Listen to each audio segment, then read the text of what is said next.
मूंगा ये सब जानती थी, इसलिए इस दरवाजे पर आकर मरी थी। वह जानती थी कि मैं जीते जी जो कुछ नहीं कर सकती, मरकर बहुत कुछ कर सकती हूँ। गोबर का उपला जब जलकर खाक हो जाता है, तब साधु संत उसे माथे पर चढ़ाते हैं। पत्थर का ठेला आग में जलकर आग से अधिक तीखा और मारक हो जाता है। इसी गांव में मूंगा नाम की एक विधवा ब्राह्मणी रहती थी। उसका पति बर्मा की काली पलटन में हवलदार था और लड़ाई में वही मारा गया। सरकार की ओर से उसके अच्छे कामों के बदले मूंगा को 500 रुपये मिले थे। विधवा स्त्री, जमाना नाजुक था। बेचारी ने ये सब रुपए मुंशी राम सेवक को सौंप दिए और महीने महीने थोड़ा थोड़ा उसमें से मांगकर अपना निर्वाह करती रही। मुंशी जी ने यह कर्तव्य वर्ष तक तो बड़ी ईमानदारी के साथ पूरा किया, पर जब बूढ़ी होने पर भी मूंगा नहीं मरी और मुंशी जी को ये चिंता हुई कि शायद उसमें से आधी रकम भी स्वर्ग यात्रा के लिए नहीं छोड़ना चाहती, तो एक दिन उन्होंने कहा, मूंगा, तुम्हें मरना है या नहीं? साफ साफ कह दो कि मैं ही अपने मरने की फिक्र करूं। उस दिन मूंगा की आंखें खुली, उसकी नींद टूटी। बोली, मेरा हिसाब कर दो। हिसाब का चिट्ठा तैयार था। अमानत में अब 1 कौड़ी बाकी न थी। मूंगा ने बड़ी कड़ाई से मुंशी जी का हाथ पकड़ लिया और कहा, अभी मेरे 250 रुपये तुमने दबा रखे हैं, मैं 1 कौड़ी भी नहीं छोड़ूंगी। परंतु अनाथों का क्रोध पटाखे की आवाज है जिससे बच्चे डर जाते हैं और असर कुछ नहीं होता। अदालत में उसका कुछ जोर न था, न लिखा पड़ी थी, न हिसाब किताब। हाँ, पंचायत से कुछ आसरा था। पंचायत बैठी, कई गांव के लोग इकट्ठे हुए। मुंशी जी नियत और मामले में साफ थे।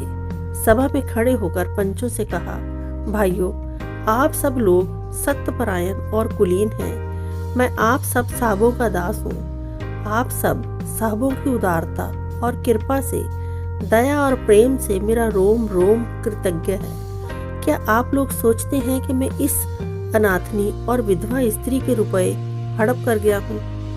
पंचों ने एक स्वर में कहा, नहीं नहीं, आपसे ऐसा हो नहीं सकता। राम सेवक, यदि आप सब सज्जनों का विचार हो कि मैंने रुपया दबा लिया, तो मेरे लिए डूब मरने के सिवा और कोई उपाय नहीं। मैं धनाढ्य नहीं हूँ, ना मुझे उदार होने का घमंड है, पर अपनी कलम की कृपा से, आप लोगों की कृपा से किसी का मोहताज नहीं हूँ।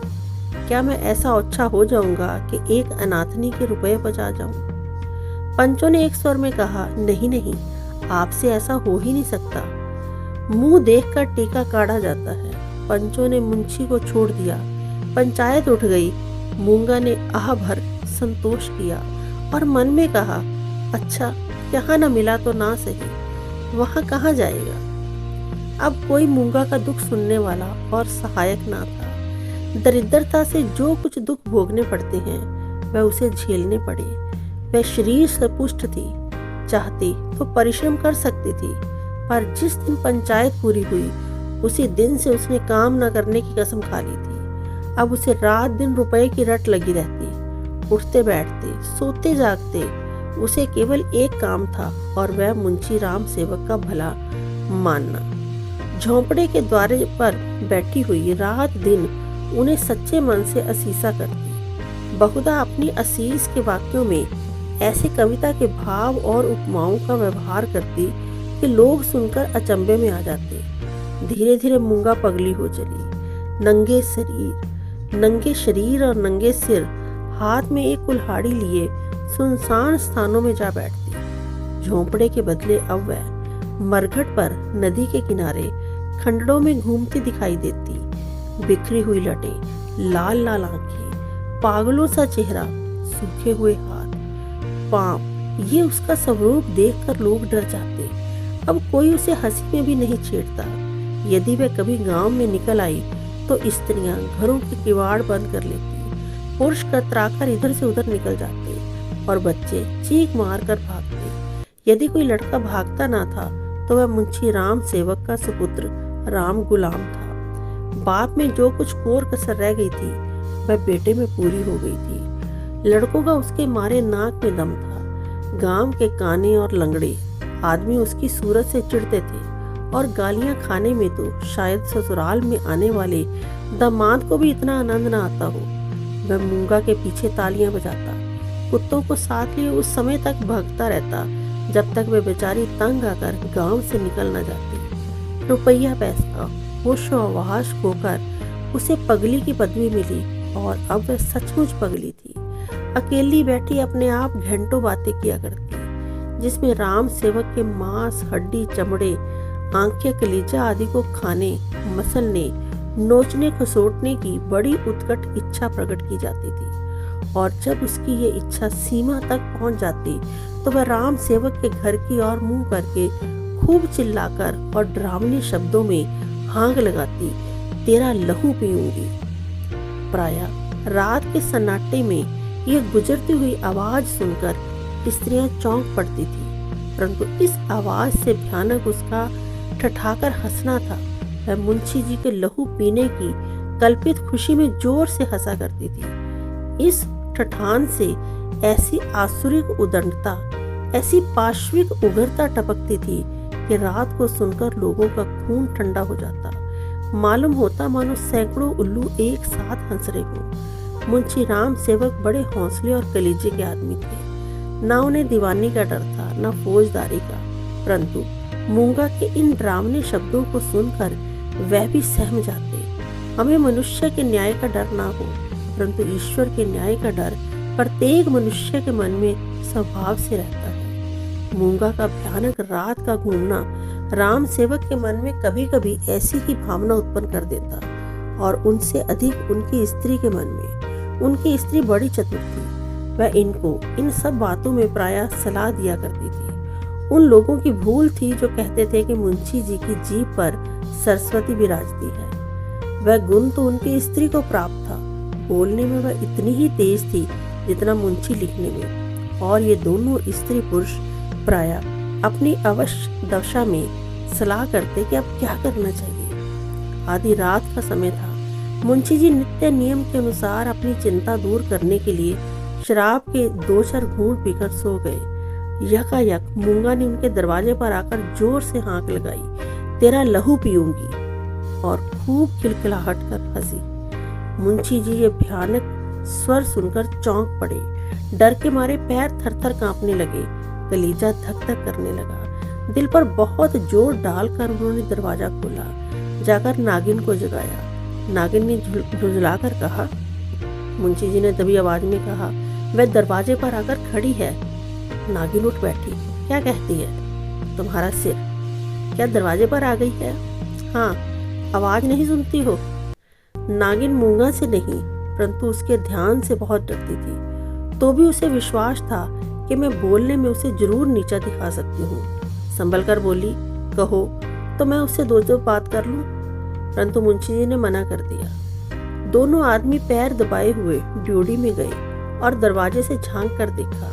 मूंगा की धुंधली मूरत धरती पर पड़ी थी और उसकी सांस तेजी से चलती सुनाई देती थी। राम सेवक के लहू और मांस की भूख से वह अपना लहू और मांस सुखा चुकी थी। एक बच्चा भी उसे गिरा सकता था, परंतु उससे सारा गांव थर-थर कांपता था। हम जीते जीते मनुष्य से नहीं डरते, पर मुर्दे से डरते हैं। रात गुजरी, दरवाजा बंद था, पर मुंशी जी और नागिन ने बैठकर रात काटी। मूंगा भीतर नहीं घुस सकती थी, और उसकी आवाज को कौन रोक सकता था। मूंगा से अधिक डरावनी उसकी आवाज थी। भोर को मुंशी जी बाहर निकले और मूंगा से बोले, यहाँ क्यों पड़ी है? मूंगा बोली, तेरा लहू पीऊंगी। नागिन ने बल खाकर कहा, तेरा मुंह झुलस दूंगी। पर नागिन के विष ने मूंगा पर कुछ असर न किया। उसने जोर से ठहाका लगाया। नागिन खिसियानी सी हो गई। हंसी के सामने मुंह बंद हो जाता है। मुंशी जी फिर बोले, यहाँ से उठ जा। ना उठूंगी। कब तक पड़ी रहोगी? तेरा लहू पीकर जाऊंगी। मुंशी जी की प्रखर लेखनी का यहाँ कुछ जोर न चला और नागिन की आग भरी बातें यहाँ सर्द हो गई। दोनों घर में जाकर सलाह करने लगे, ये बला कैसे टलेगी? इस आपत्ति से कैसे छुटकारा होगा? देवी आती है तो बकरे का खून पीकर चली जाती है, पर ये डायन मनुष्य का खून पीने आई है। वह खून जिसकी अगर एक बूंद भी कलम बनाने के समय निकल पड़ती तो अठवारों और महीनों सारे कुनबे को अफसोस रहता और ये घटना गांव में घर घर फैल जाती थी। क्या यही लहू पीकर मूंगा का सूखा शरीर हरा हो जाएगा? गांव में ये चर्चा फैल गई। मूंगा मुंशी जी के दरवाजे पर धरना दिए बैठी है। मुंशी जी के अपमान में गांव वालों को बहुत मजा आता था। देखते देखते सैकड़ों आदमियों की भीड़ लग गई। इस दरवाजे पर कभी कभी भीड़ लगी रहती थी। ये भीड़ राम गुलाम को पसंद ना थी। मूंगा पर उसे ऐसा क्रोध आ रहा था कि यदि उसका बस चलता तो वो उसे कुएं में धकेल देता। इस तरह का विचार उठते ही राम गुलाम के मन में गुदगुदी समा गई और वह बड़ी कठिनता से अपनी हंसी रोक पाया। आहा, वह कुएं में गिर दी तो क्या मजे की बात होती, परंतु ये चुड़ैल यहाँ से टलती ही नहीं। क्या करूं? मुंशी जी के घर में एक गाय थी जिसे खली, दाना और भूसा तो खूब खिलाया जाता, पर वह सब उसकी हड्डियों में मिल जाता। उसका ढांचा पुष्ट हो जाता। राम गुलाम ने उसी गाय का गोबर एक हांडी में घोला और सबका सब बेचारी मूंगा पर उड़ेल दिया। उसके थोड़े बहुत छींटे दर्शकों पर भी डाल दिए। बेचारी मूंगा लथपथ हो गई और लोग भाग खड़े हुए। कहने लगे, ये मुंशी राम गुलाम का दरवाजा है, यहाँ इसी प्रकार का शिष्टाचार किया जाता है। जल्द भाग चलो, नहीं तो अब के इससे बढ़कर खातिर की जाएगी। इधर भीड़ कम हुई, उधर राम गुलाम घर में जाकर खूब हंसा और तालियां बजाई। मुंशी जी ने व्यर्थ की भीड़ को ऐसे सहज में और ऐसे सुंदर ढंग से हटा देने के उपाय पर अपने सुशील लड़के की पीठ ठोकी। सब लोग तो चंपत हो गए, पर बेचारी मूंगा ज्यों की त्यों बैठी रही। दोपहर हुई, मूंगा ने कुछ नहीं खाया। सांझ हुई, हजार कहने सुनने से भी उसने खाना नहीं खाया। गांव के चौधरी ने बड़ी खुशामद की, यहाँ तक कि मुंशी जी ने तक हाथ जोड़े, पर देवी प्रसन्न न हुई। निदान मुंशी जी उठकर भीतर चले गए। वह कहते थे कि रूठने वाले को भूख आप ही आप मना लिया करती है। मूंगा ने ये रात भी बिना दाना पानी के काट दी। लाला जी और ललायन ने आज फिर जाग जाग कर भोर किया। आज मूंगा की गरज और हंसी बहुत कम सुनाई पड़ती थी। घर वालों ने समझा बला टली। सवेरा होते ही जो दरवाजा खोल कर देखा तो वह अचेत पड़ी थी। मुंह पर मक्खियां भिनभिना रही थी और उसके प्राण घेरू उठ चुके थे। वह इस दरवाजे पर मरने ही आई थी जिसने उसके जीवन की जमा पूंजी कर ली थी। उसी को अपनी जान भी सौंप दी, अपने शरीर की मिट्टी तक उसकी भेंट कर दी। धन से मनुष्य को कितना प्रेम होता है। धन अपनी जान से प्यारा होता है। विशेषकर बुढ़ापे में ऋण चुकाने के बाद दिन ज्यों-ज्यों पास आते जाते हैं त्यों-त्यों उसका ब्याज बढ़ता जाता है। ये कहना यही व्यर्थ है कि गांव में इस घटना से कैसी हलचल मची और मुंशी राम सेवक कैसे अपमानित हुए। एक छोटे से गांव में ऐसी असाधारण घटना होने पर जितनी हलचल हो सकती उससे अधिक हुई। मुंशी जी का अपमान जितना होना चाहिए था उससे बाल बराबर भी कम न हुआ। उनका बचा कुचा पानी भी इस घटना से चला गया। अब गांव का चमार भी उनके हाथ का पानी पीने या उन्हें छूने का रवादार ना था। यदि किसी घर में कोई गाय खूंटे पर मर जाती है तो वह आदमी महीनों द्वार द्वार भीख मांगता फिरता है। ना नाई उसकी हजामत बनाए, ना कहार उसका पानी भरे, ना कोई उसे छुए। ये गो हत्या का प्रायश्चित है। ब्रह्म हत्या का दंड तो इससे भी बड़ा है और इसमें अपमान भी बहुत है।